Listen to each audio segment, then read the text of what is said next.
जय हिंद दोस्तों, नमस्ते, सत श्री अकाल, केम छो, आदाब, राधे राधे। स्वागत है आप सभी का मेरे YouTube channel sports prediction expert UK पे, जहाँ पे मैं आपका होस्ट और आपका दोस्त उमेद किशन पेश हुए एक और गजब के डी10 एनालिसिस वीडियो के साथ, जहाँ हम कवर करने वाले हैं Australia tour of West Indies के सेकंड टी20 आएगा डी10 एनालिसिस। पहला टी20 3 विकेट से जीता था ऑस्ट्रेलिया ने, पूरी तरीके से पकड़ मजबूत थी वहाँ वेस्ट इंडीज़ की।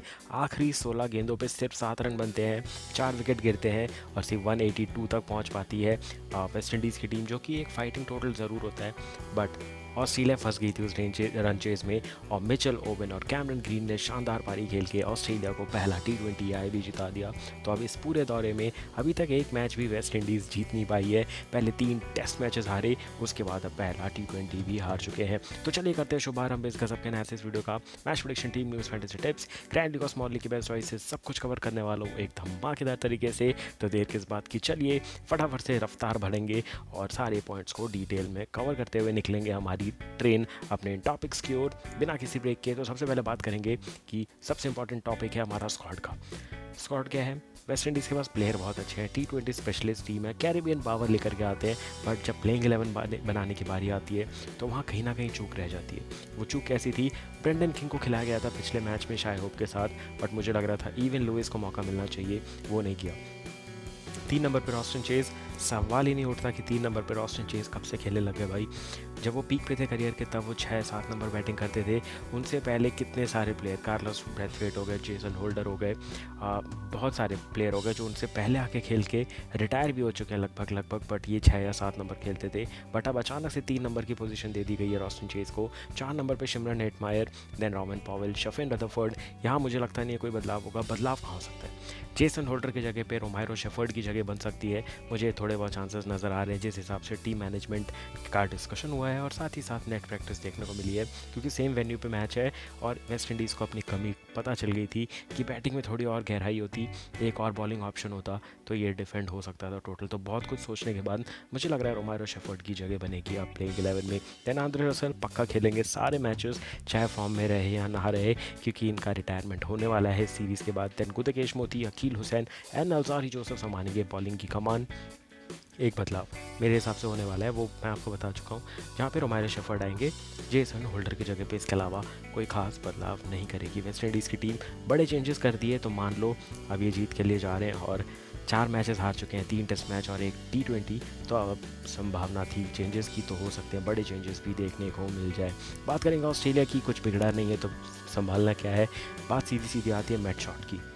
मैट शॉट को स्क्वाड के लिए पिक किया गया था, टी20 सीरीज़ के लिए पिक किया गया था। वो इंजर्ड हो चुके हैं, रूल्ड आउट हो चुके हैं सीरीज़ से, तो उनके जगह पे फिर से मौका मिला जेक फ्रेज़र मैकर को। प्लेइंग 11 में भी सीधा सीधा आ गए, बट फ्लॉप हो गए। तो जेक फ्रेज़र मैकर क्या बहुत ही तगड़ा टैलेंट है, मैं इनको नेक्स्ट ग्लेन मैक्सवेल बोलता हूँ, और ये उसी कैलिबर के प्लेयर है। बट अभी फॉर्म नहीं आया इनका, जब ये फॉर्म आएगा ना तो ये भी वैसी प्लेयर है भाई। चले तो रात भर, ना चले तो कुछ तो ऐसे है ना, कहावत वैसी होगी, चली तो बनी तो बनी, वरना अब्दुल गनी जो नवजोत सिंह सिद्धू बोलते हैं, वैसी भी एक चीज़ है जो कि जुड़ती है जेक फ्रेज़र मैकर के साथ। वो ओपन करने वाले मिचेल मार्श के साथ। 3 नंबर पे आएंगे जॉश इग्लेस, 4 नंबर पे कूपर कॉलिनी, 5 नंबर पे ग्लेन मैक्सवेल, 6 नंबर पे कैमरन ग्रीन, 7 नंबर पे सीन एबर्ट, 8 नंबर पे मिचेल ओवन भाई। अगर आपको याद हो 2024 का बीबीएल इनका बहुत अच्छा गया था, बैटिंग में फिनिशेस करके देते थे। होबार्ट हरिकेन के बहुत इंटीग्रल पार्ट रहे हैं, और इनका बीबीएल जब अच्छा गया था उसके बाद से इनको टीम के साथ रखा जा रहा था। But Nathan Ellis, Sean Abbott, फिर एरन हार्डी, इन सब के नाम पहले आने की वजह से मिचेल ओवन को मौका नहीं मिल रहा था। अब मिचेल ओवन को मौका मिला है और वो उसको प्रदर्शन में कन्वर्ट करके भी दे रहे हैं। Then Nathan Ellis, Ben Dawsish and Adams बाद दिखेंगे आपको प्लेइंग 11 में। मैंने आपको बोला था सीम और स्विंग को तो मदद देती है ये पिच, स्पिन को भी उतना मदद देती है। तो हो सकता है ऑस्ट्रेलिया ट्राई करे एक और अपने स्पिनर को फिट करने का प्लेइंग 11 में, जो कि मुश्किल ज़रूर होने वाला है, क्योंकि Adam Zampa, Glenn Maxwell sufficient spinner हो जाते हैं। खुनम इनको लाना थोड़ा डिफिकल्ट होगा ऑस्ट्रेलिया को प्लेइंग 11 में लाने के लिए। उसके अलावा मुझे लग रहा है सेम प्लेइंग 11 के साथ उतरेगी ऑस्ट्रेलिया इस मैच में बिना किसी बदलाव के। ये होगी बात प्लेइंग 11 की। बढ़ते हैं फटाफट से आगे, देख लेते हैं हमारा नेक्स्ट इंपॉर्टेंट टॉपिक, जहाँ बात करेंगे प्रीवियस सीरीज़ क्या हुई थी दोनों टीमों की। तो मैं आपको बता चुका हूँ ऑस्ट्रेलिया 3-0 से पाकिस्तान को हरा करके आ रहा है। पहला मैच जीता 29 रन से, दूसरा मैच जीता 13 रन से, तीसरा मैच जीता 7 विकेट से 3-0 से हराया था। वहीं वेस्ट इंडीज़ अपनी पिछली टी20 सीरीज़ 1-0 से जीत करके आ रही है, क्योंकि पहले 2 टेस्ट मैच टी20 मैचेस बारिश में धुल गए थे, और तीसरे टी20 में हराया था 62 रन से आयरलैंड को। तो दोनों टीमें अपनी पिछली सीरीज़ जीत के आ रही हैं। बट उसका कोई यहाँ पे कॉन्टेक्स्ट नहीं है, क्योंकि ऑस्ट्रेलिया ने तो लंबे समय से कोई T20 सीरीज़ नहीं खेली और वेस्ट इंडीज़ तो एक ही मैच खेल के आ रहा है, वो भी आयरलैंड से, जो कि मतलब उनके लेवल की तो टीम डेफिनेटली नहीं है। तो ये होगी बात प्रीवियस सीरीज़ जो हुई थी। अब बात करते हैं पिछले मैच में क्या हुआ, उसके साथ साथ स्टैट्स की। तो अभी स्टैट अगर आप देखना चाहें तो देख सकते हैं, बट अभी स्टैट्स पुराने हो गए क्योंकि ये नई सीरीज़ शुरू हो चुकी है। करंट प्लेयर्स अलग है, करंट फॉर्म अलग है, ऑपोजिशन अलग है, पिच एंड कंडीशंस अलग है, तो ये स्टैट्स आप चाहें तो देख सकते हैं। मैं फटाफट से आपको वेस्ट इंडीज़ का भी स्टैट्स दिखा देता हूँ, जो कि हमने फर्स्ट T20 में भी डिस्कस किए थे। आप सीधा पहुँचेंगे मुद्दे की बात पे। तो मुद्दे की बात क्या है कि फर्स्ट T20 में क्या हुआ, वेस्ट इंडीज़ ने पहले बैटिंग करके बनाया 189 for the loss of 8 wickets, जो मैं आपको बता रहा था। आखिरी 16 गेंदों पे सिर्फ 4 रन बने थे, 7 रन बने थे, 4 विकेट गिरे थे। तो ये बहुत बड़ा मतलब फिनिशिंग टच तो देने का मौका मिला था वेस्ट इंडीज़ को, वो नहीं दे पाए थे। बैटिंग कोलैप्स बहुत बार देखने को मिला है हमें वेस्ट इंडीज़ से ऐसा, बट इतना खतरनाक तो हमने नहीं देखा था। और साथ ही साथ ऑस्ट्रेलिया की भी कमबैक की तारीफ होगी कि भाई एक समय पे 220-230 नज़र आ रहे थे, वहाँ 189 पे आपने वेस्ट इंडीज़ जैसी टीम को रोका है, तो आप आधा बैटल वहीं जीत चुके हैं। रॉसन चेज ने 60 रन की पारी ज़रूर खेली, बट मुझे अभी भी लगता है ये 3 नंबर के प्लेयर नहीं है। 3 नंबर के लिए बहुत इमर्जिंग टैलेंट अवेलेबल है वेस्ट इंडीज़ के पास, जिनको मौका देना चाहिए। शाय होप ने खेली कप्तानी पारी, 55 रन बनाए, 13 रन बनाए थे शिमरन हेटमायर ने। बॉलिंग में बेन डॉसिश गजब के फॉर्म में, सिडनी सिक्सर से लेकर के ऑस्ट्रेलिया के लिए डेब्यू करने तक, इंडिया के लिए के अगेंस्ट जो इंडिया T20 सीरीज़ खेली थी 5 T20 मैच की, वहाँ से लेकर लगातार फॉर्म बनाया हुआ है बेन डॉसिश ने। 4 विकेट लेकर के गए थे, मिचेल ओवन के नाम पे 1 विकेट, कूपर कॉलिनी को भी मिली थी एक सफलता। रन चेज आसान नहीं था और 190 तक पहुंची ऑस्ट्रेलिया ज़रूर, जहाँ कैमरन ग्रीन और मिचेल ओवन का शतक आया 50 और 51 रन का। And then Mitchell Marsh the captain ने खेली 24 रन की बारी। बॉलिंग में गुदकेश मोती के नाम पे 2 विकेट, जेसन होल्डर के नाम पे 2 विकेट और अल्जारी जोसेफ को मिली थी 2 सफलता। एक एक ओवर को समझ के अगर डलवाए होते, थोड़ी गलती हुई है शायद से भी ओवर्स डलवाने में, अगर आपने मैच देखा होगा तो अगर वो गलती नहीं होती तो ये मैच भी डिफेंड किया जा सकता था, ये मैच भी जीता जा सकता था। इतना ख़राब तो ये मैच नहीं था अगर मैं सीधा बोलूँ। 7 बॉल पहले ये रन चेज तो होना ही नहीं चाहिए था। 1 विकेट दूर थी वेस्ट इंडीज़ जीत से, अगर वो आउट कर देती मिचेल ओवन को या फिर कैमरन ग्रीन को थोड़ा और जल्दी, तो हो सकता था ये मैच बन जाता, वेस्ट इंडीज़ जीत जाता। बट ऑस्ट्रेलिया वी नो कि वो अपनी आखिरी बॉल तक मैच में फाइट दिखाते हैं, चाहे वो चेज़ कर रहे हो तब भी, चाहे डिफेंड कर रहे हो तब भी। वो यहाँ पे भी देखने को मिला था। और प्लेयर ऑफ द मैच बने थे मिचेल ओवन, जिन्हें 1 विकेट भी लिया था और शानदार अर्धशतकीय पारी से टीम को जीत दिलाई थी। तो ये कुछ घटा था पहले T20 मैच में। बढ़ते हैं आगे, बात कर लेते हैं ये मैच कहाँ होने वाला है। तो ये मैच तो सेम पिच पे होने वाला है जहाँ पे मैंने आपको बताया बैटिंग पैराडाइज है, सबीना पार्क जमैका का ये पिच, और साथ ही साथ हाई स्कोरिंग होने वाला है। 170 प्लस पहले बोला था तो 189 बोले थे, बट अब जैसे जैसे मैं आपके मैचेस देख रहा हूँ 189 बनाया वेस्ट इंडीज़ ने, 20 ओवर मान के चलो। उसके बाद 18.5 ओवर्स, वहाँ पे 190 रन बना दिया ऑस्ट्रेलिया ने। 1 ओवर फिर भी बचा था, तो 210 220 तो यहाँ कहीं भी नहीं गए। आराम से 210 220 का मैच देखने को मिल सकता है। साथ ही साथ पेसर को मदद है, हमने देखा मिचेल ओवन को विकेट मिले, नेथन एलिस को विकेट मिले, बेन डॉसिश को विकेट मिले, अल्जारी जोसेफ को विकेट मिले, फिर जेसन होल्डर को विकेट मिले, तो सारे पेसर्स को विकेट मिला है। अल्जारी जोसेफ भी अच्छी बॉलिंग करके आ रहे हैं, अकील हुसैन भी अच्छी बॉलिंग करके आ रहे हैं, गुदकेश मोती एक स्पिनर है जिनको 2 विकेट मिले।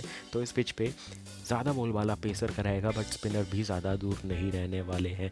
तो ये पिच थोड़ी ऐसी रहती है। सबसे तगड़ी चीज़ है यहाँ की वेन्यू, बहुत छोटा वेन्यू है, हाई स्कोरिंग मैचेस होते हैं और चौके छक्के तो लगते रहते हैं भाई। ग्राउंड फील्डिंग की ज़रूरत ही नहीं पड़ती, ऐसा लगता है।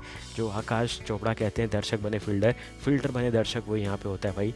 फील्डर सिर्फ ग्राउंडेड बॉल को ही पकड़ पाता है, थोड़ा भी गैप मिला, थोड़ा भी लॉफ्टेड शॉट खेला, थोड़ा भी हवाई फायर किया तो वो ग्राउंड के बाहर ही जाता है, क्योंकि बहुत छोटा वेन्यू है सबीना पार्क जमैका का ये मैदान। तो ये होगी बात हमारी दोनों टीमों के स्टैट्स की, करंट फॉर्म की, फर्स्ट T20 आई की पिच एंड ग्राउंड रिपोर्ट की। अब चलते हैं सीधा फैंटेसी ऐप पे और बना लेते हैं टीम।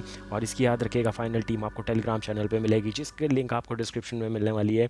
फटाफट से अपनी फैंटेसी ऐप ओपन कर लेते हैं, देख लेते हैं कब होने वाला है हमारा मैच होने वाला है सुबह 5:30 बजे। तो एक आपको मैं रफ़ टीम दे देता हूँ, रफ़ टीम मतलब 11 प्लेयर तो दूंगा, बट उनमें से 2 से 3 प्लेयर ऐसे होंगे जो हम चेंज डेफिनेटली करेंगे आफ्टर अनाउंसिंग दी प्लेइंग 11। तो जब टॉस हो जाएगा उसके हिसाब से हमारी टीम बदलने वाली है, तो वो चीज़ ध्यान से सुनिएगा, क्योंकि ये सुबह के मैच है, 5:30 बजे का मैच है, और जो इसमें टीम नहीं बनाता उसको नुकसान नहीं होता, बट जो खेलता है उसको फ़ायदा बहुत होता है, क्योंकि कंपटीशन बहुत कम होता है। बहुत लोग सो जाते हैं, बहुत लोग उठते टीम बनाते हैं, बहुत लोग ऐसे होते हैं टीम बना के छोड़ देते हैं, और जब उठते हैं तो देखते हैं 2 से 3 प्लेयर उनके टीम में खेले नहीं। तो बहुत अच्छा एडवांटेज होता है सुबह के मैच में, 5:30 का मैच हो या फिर रात के मैच में 1-1:30 बजे के जो मैच होते हैं। तो चलिए आ जाते हैं टीम पे।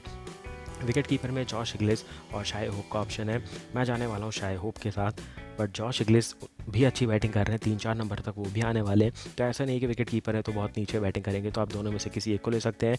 मैं जा रहा हूँ करंट फॉर्म के हिसाब से शाय होप के साथ, क्योंकि हाफ सेंचुरी लगा के आ रहे हैं। बैटिंग में जाएंगे मिचेल मार्श के साथ। कैमरन ग्रीन को लेना है तो आप ले सकते हैं, बट वो तुक्के वाले प्लेयर हैं, तो मैं उनकी जगह पे मिचेल ओवन को रख रहा हूँ क्योंकि वो ऑलराउंडर है। एंड देन जेक फ्रेजेमेकर को ट्राई कर रहा हूँ, थोड़ी रिस्की टीम बना रहा हूँ। अभी 3 ही बैट्समैन रखे हैं, अब जा रहा हूँ मैं 2 ऑलराउंडर्स पे। रॉसन चेस को रख लेते हैं भाई, वेस्ट इंडीज़ 3 नंबर पे खिलाता है, 4 ओवर डलवाता है, उनको लेते हैं। जेसन होल्डर को लेते हैं और ग्लेन मैक्सवेल को लेते हैं। मैंने अभी आंद्रे रसल और कूपर कॉलोनी को ऑलराउंडर में नहीं लिया है क्योंकि मुझे बॉलर कवर करने हैं, तो मैं 3 से 4 बॉलर रखने का ट्राई करूँगा। बेन डॉसिस 4 विकेट लेकर के आ रहे, पक्का लेना है। सीन एबर्ट धीरे धीरे फॉर्म आ जाएगा। अल्जारी जोसेफ को लिया है, तो मैं 3 पेसर के साथ ही जाता हूँ। मेरे पास एक स्लॉट अभी भी बाकी है। अब हमें डिसाइड करना है कि हम एक बैट्समैन ले या एक ऑलराउंडर ले या फिर विकेट कीपर में जॉश इग्लिस को ले लें।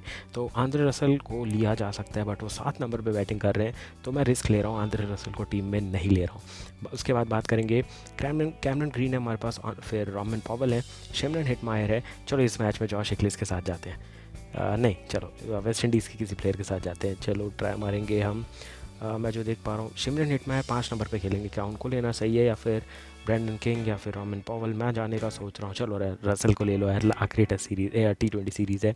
तो 6-5 की मेरी टीम बन चुकी है। टीम कैसी नज़र आती है एक बार फटाफट से बता दूँ। विकेट कीपर में शाय हो, बल्लेबाजी में Mitchell Owen, Mitchell Marsh, Jake Fraser McGurk, all rounder में Roston Chase, Jason Holder, Glenn Maxwell and Andre Russell. Bowling में जाएंगे बेन डॉसिस, फिर Alzarri Joseph and Sean Abbott के साथ। कैप्टन की चॉइस की बात करेंगे तो मैं वाइस कैप्टन बना रहा हूँ मिचेल मार्श को। याद रखिए वाइस कैप्टन है मिचेल मार्श, कैप्टन में जा रहा हूँ ग्लेन मैक्सवेल के साथ, या फिर आप बना सकते हैं रॉस्टन चेज को कैप्टन। चलो रॉस्टन चेज को बनाएंगे कैप्टन, क्योंकि 3 नंबर बैटिंग, स्पिन को मदद मिलेगी, पूरे 4 ओवर डालेंगे और फील्डर भी गजब के हैं, हॉट स्पॉट पे फील्डिंग करते हैं। तो मैंने ये टीम बना ली है।